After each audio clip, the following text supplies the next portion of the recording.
আজকে আমি সকাল সকাল দোকানে এলাম, এসে দেখলাম একটা কাস্টমার দাঁড়িয়ে আছে। তা দেরি না করে দোকানটা খুলে দেখলাম অনেক কাজ পড়ে আছে। 3টে কল দিয়ে গেছে, কালকের কাজ করতে হবে আমাদের, কলগুলো দিতেও হবে। আজ মিস্ত্রিও আসেনি, লেবারও আসেনি, তাই আমি নিজে নিজে কলগুলো কাটে নিলাম। সবগুলো দেখালাম না, একটা কল কাটি সেটা সবাইকে দেখালাম।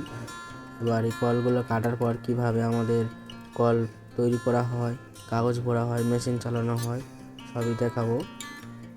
আজকের প্রথম দিন, তাই আমি একটা কল কেটে দেখালাম। এর পরের ভিডিওতে আমি কীভাবে কল করা হয়, কীভাবে কয়েল কাগজ ভরা হয়, মেশিনে চালানো হয়, সবই দেখাবো। এটা হচ্ছে সিলিং ফ্যানের 36 ইঞ্চি হাই স্পিড কয়েল। এটাকে কেটে ছাড়িয়ে রেডি করে নিয়ে তারপর আমাদের কাগজ কেটে মেশিনে চালাবো।